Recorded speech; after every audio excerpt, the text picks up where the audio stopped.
Salut, bienvenue dans cette nouvelle vidéo. Aujourd'hui, je vais vous apprendre à créer une affiche sur Canva. Et l'affiche qu'on va créer aujourd'hui sur Canva, c'est vraiment l'affiche que vous pouvez voir ici directement sur mon écran. Donc, c'est une affiche de présentation d'une émission podcast. Et ensemble, tout à l'heure, on va essayer de reproduire tout ça directement dans Canva. Donc, on va voir un peu comment faire ces effets-là, comment couper des images, comment supprimer l'arrière-plan et faire un peu tout ce qu'on a vraiment sur notre écran là. Donc bien sûr, si vous êtes prêt à apprendre quelque chose avec moi, si vous êtes vraiment motivé à découvrir quelque chose de nouveau avec moi sur Canva aujourd'hui, alors asseyez-vous confortablement et on commence tout de suite. Donc rapidement de retour sur Canva ici, ce qu'on va commencer par faire dans un premier temps, c'est de voir un peu le dimensionnement sur lequel on est parti pour faire notre design. Donc je viens rapidement d'un fichier pour vous montrer. J'ai un design de 1080 par 1350, donc le format portrait Instagram. C'est vraiment en fait le dimensionnement de votre design ici. Et pour l'avoir, il suffit d'aller à l'accueil de Canva, dimension personnalisée, vous entrez vos dimensions. Vous cliquez sur créer un design et vous allez pouvoir tomber dans l'interface de création de Canva. Nous ici on est déjà dans l'interface, donc je vais cliquer tout simplement sur ce bouton plus pour ajouter une nouvelle page. Et là l'objectif c'est vraiment de réussir à recréer en fait ce design ici avec vous. Donc la toute première chose qu'on va essayer de faire ici, c'est vraiment de réussir à avoir vraiment l'arrière-plan en gradient qu'on a exactement ici quelque part en fait dans Canva. Et pour ce faire, on ira dans éléments et on va rechercher gradient. Donc dans éléments, on recherche gradient tout simplement et on pourra cliquer en fait sur ce type de gradient et le glisser ici jusqu'à notre page de design. Et comme ça, on a vraiment l'arrière-plan qui est bien sûr en place. La deuxième étape, c'est de réussir donc à faire ces deux éléments, les éléments un peu en fond de l'arrière-plan. Donc, il faut réussir vraiment à les avoir un peu comme ils sont là. Donc, pour ce faire, je vais revenir ici et aller dans éléments. Et donc, dans éléments, je vais commencer par rechercher dans un premier temps. Je vais rechercher conceptual tout simplement et on va voir un peu que on a notre graphique qui est bien sûr là. Donc déjà on va changer la couleur, le mettre totalement en blanc, le ramener ici et à partir de ce moment en fait réduire totalement la transparence. Donc je mets sur un truc de 33 par exemple pour avoir vraiment ce que je veux. Alors la deuxième étape c'est d'ajouter en fait cette forme de grille là. Donc pour l'avoir, toujours dans éléments, on va rechercher donc halftone square illustration comme ça et vous verrez en fait que ici on a pas mal de résultats. L'élément qui nous intéresse ici c'est donc cet élément là. Donc je vais cliquer ici, changer la couleur, le ramener en blanc et faire retourner ici à ce niveau. Et comme ça je peux positionner en fait mon image pour avoir vraiment ce que je veux. Donc là c'est bon, j'ai réussi donc à avoir ces deux éléments et maintenant ce qu'il faut faire c'est de commencer par rechercher en fait le microphone et le positionner là afin de voir un peu plus clair dans la disposition en fait des tests. Donc je reviens ici dans photo et dans photo je vais rechercher microphone. Donc un microphone tout simplement. Et vous voyez que dans les premiers résultats de recherche, on a en fait notre microphone qui est bien sûr là. Je vais cliquer donc sur le microphone, changer le positionnement. Et là, j'ai vraiment en fait le microphone qui est à sa place. Maintenant, je peux commencer par ajouter en fait les tests ici en haut en fait du microphone. Donc, je reviens ici et cliquer sur T ici sur mon clavier. Et à partir de cet instant, je vais l'agrandir tout simplement et venir le positionner là. Donc là, je vais mettre écouter le podcast. Donc là, ça ne me donne pas encore ce qu'il faut. Je fais écouter comme ça. Je vais changer en fait la couleur du test et je fais comme ça. Je vais choisir plutôt le format, en fait la police Montserrat Extra Bold à ce niveau là précisément et vous pouvez voir un peu qu'est-ce que ça commence par donner. Je reviens ici pour mieux voir un peu la forme, donc c'est écouter la voix plutôt. Je reviens ici, supprimer, je mets là, et ici je mets voix. Donc là c'est bon, je me rassure que l'alignement est bien sûr centré, et maintenant je peux le positionner un peu comme ça au milieu. Donc c'est bon, je vais dans effet, et dans effet je vais ajouter en fait le type d'effet au style élévation. Donc là je fais comme ça et j'augmente toute l'intensité de l'effet. Maintenant déjà vous pouvez constater que voilà, celui-ci, enfin l'image-ci commence par prendre un peu de place, donc je ramène là. Donc c'est bon, je reviens ici pour voir le second test. Donc commence le 30 mai tout simplement, et je reviens ici. Là vous pouvez constater que c'est une forme qu'on a ici, donc le test a été inclus dans la forme, et pour ce faire je vais revenir ici dans éléments, je vais fermer la barre de recherche, ensuite je vais dans forme.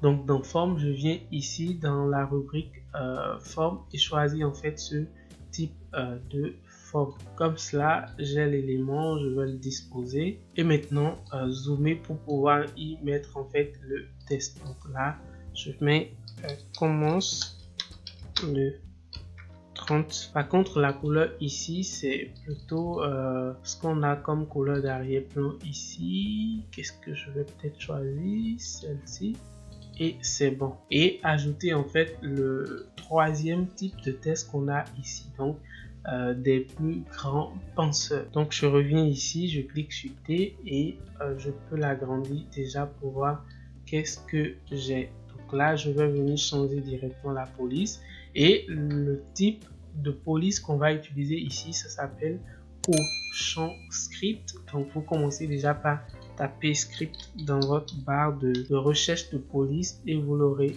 tout simplement. Vous voyez un peu qu'est-ce que ça donne, et je peux déjà commencer par changer mon test des plus grands penseurs, et je peux changer la couleur aussi. Donc j'ai changé la couleur, et ce qu'il faut faire c'est de pencher, enfin d'agir un tout petit peu sur la rotation de ce test là, et une fois que c'est bon vous pouvez dézoomer pour voir un peu qu'est-ce que ça commence par donner votre affiche. Maintenant il faut ajouter un effet à ce test-ci, donc je vais dans effet, je fais élévation, je rajoute totalement, donc j'augmente totalement en fait l'effet d'élévation, et ce qui reste donc à faire c'est ces deux éléments là. Comme ça je reviens ici sur ma création, je reviens dans éléments, et dans éléments je vais commencer par rechercher broche. Donc broche c'est un peu l'élément qu'on a ici, vous voyez un peu les résultats qu'on a ici bien sûr, et donc je reviens ici, cliquer en fait sur celui-ci, je viens changer donc la couleur tout simplement, et comme ça je fais une rotation pour pouvoir l'ajuster. Je fais comme ça tout simplement, et je fais position arrière-plan pour pouvoir envoyer l'élément totalement en arrière de mon micro. Donc c'est bon comme ça. Il faut donc ajouter un peu les tests nécessaires pour avoir vraiment l'effet en question. Mais avant ça je vais continuer par ajouter voilà la petite flèche qu'on a là tout à l'heure. Donc arrow dans l'élément, vous verrez en fait différents types de flèches, et c'est vraiment à vous de choisir un peu la flèche qui correspond à ce que vous voulez faire. Donc là c'est bon, fait comme ça, et comme ça tendre un peu la flèche vers l'élément là. Ensuite la deuxième chose à faire c'est de revenir ici toujours dans l'élément, et aller totalement au niveau des cadres, cliquez sur afficher tout, et à ce niveau vous allez rechercher en fait le type de cadre qu'on a eu tout à l'heure pour pouvoir faire notre effet. Donc, vous défilez jusqu'en bas pour pouvoir l'avoir, ou tout simplement vous recherchez teardrop ici, et vous aurez en fait les résultats. Donc ce qui nous intéresse ici c'est bien sûr celui-ci. Je viens changer la couleur, donc je ramène totalement en blanc, et je peux en fait le glisser jusque là. Cliquez sur L sur votre clavier tout simplement pour ajouter une ligne, Donc augmentez un tout petit peu l'épaisseur et choisissez un peu le bout de votre ligne là, changez la couleur, la ramenez voilà en couleur blanche. Et comme ça, on aura vraiment quelque chose qui répond à ce qu'on veut. Je reviens ici tout simplement et vous pouvez voir un peu ce qu'on a à ce niveau-là. Vous pouvez alors rechercher en fait le logo en question. Donc voici le logo. Moi, je vais le glisser directement dans son cadre là. Envoyer la lessive totalement en arrière et ce qui reste vraiment c'est de réussir à positionner les tests. Mais avant ça, il y a un tout dernier effet ici que je souhaite vraiment vous montrer dans ce tutoriel. Pour faire cet effet, il faut aller dans éléments, rechercher shadows et cliquer sur afficher tout au niveau des graphiques pour avoir différents types de shadows. Donc à partir de cet instant, on va zoomer notre page ici.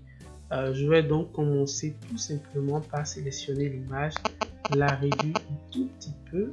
Donc c'est bon pour moi, je fais position. Et ce qu'il faut faire maintenant, c'est d'ajouter un peu les shadows juste en dessous en fait, de notre microphone là pour réussir à avoir un peu l'effet qu'on a bien sûr à ce niveau là. Donc ici, je vais choisir d'abord ce premier type de shadow. Donc je le ramène là, totalement là. Vous voyez que là, ça cache un peu le bout de l'image de microphone et ça montre quelque chose un peu comme si le micro a été planté au fond en fait de l'affiche là. Donc ensuite, je vais mettre en fait en second.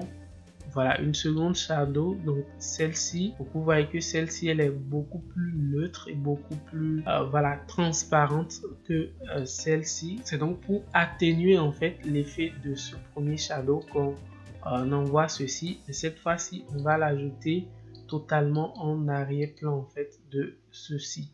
Donc là, vous avez un peu l'effet qui a été parfaitement reproduit et ce qui reste donc à faire c'est d'ajouter le reste de vos tests pour avoir votre affiche finale. Puisqu'on a déjà perdu assez de temps dans les détails en fait du design, je vais me permettre donc de venir ici juste piocher un peu les tests de cette première affiche qu'on a déjà créée rapidement pour les réutiliser automatiquement sur notre affiche ici. Donc vous voyez, on essaie vraiment d'ajuster les éléments. Je fais comme ça. Je l'envoie un peu plus en haut. C'est bon. Par contre, il reste un dernier test ici qui n'est pas venu. Je reviens le mettre là. Et il reste également le test posé un peu obliquement ici à ce niveau. Donc, je reviens sélectionner les deux tests et je reviens également les coller en fait sur mon affiche ici. Donc je peux zoomer un peu pour que vous puissiez vraiment voir. Ce sont des tests vraiment assez basiques que vous pouvez ajouter vous-même. Les polices que j'ai utilisées, ce sont les mêmes polices en fait que j'ai utilisé pour et vous pouvez constater que là on a réussi donc à avoir en fait l'affiche à nouveau. Je peux le mettre donc là en grand pour que vous puissiez bien sûr voir un peu qu'est-ce que ça donne. Donc voilà rapidement ce que j'ai eu envie de partager avec vous. Nous avons réussi à créer en fait ce genre de design, de très beau design comme ça directement sur Canva à cause de deux choses. La première, c'est qu'on a réussi donc à avoir Canva Pro. Si on n'avait pas Canva Pro, on ne pouvait pas avoir tous ces éléments pour pouvoir les utiliser directement et facilement dans notre design sans pouvoir être bloqué lors du téléchargement. Donc c'est une recommandation, essayez d'avoir Canva Pro, ça vous aidera vraiment à créer de très beaux designs ici sur Canva. Si vous n'avez pas encore Canva Pro et que vous voulez bien sûr l'essayer, je vous mets un lien ici tout simplement pour que vous pouvez essayer pour avoir Canva Pro et l'essayer pendant 45 jours totalement gratuitement. La deuxième chose, c'est que vous pouvez tout simplement essayer de vous perfectionner dans des créations comme ça, juste en vous challengeant. Et pour ça, je vous mets un deuxième lien là que vous pouvez aller voir. C'est un lien vers un challenge de design, de création de design. Un challenge qui va vous aider plus ou moins à apprendre la création graphique ici sur Canva, apprendre à créer de très beaux designs directement sur Canva. Et si bien sûr vous avez aimé ma vidéo, n'hésitez pas à me laisser un gros pouce bleu, à vous abonner à la chaîne ici et à regarder ici pour voir mes nouvelles vidéos. En attendant, moi je vous dis à la prochaine. Portez-vous bien, c'était Richemont. Salut!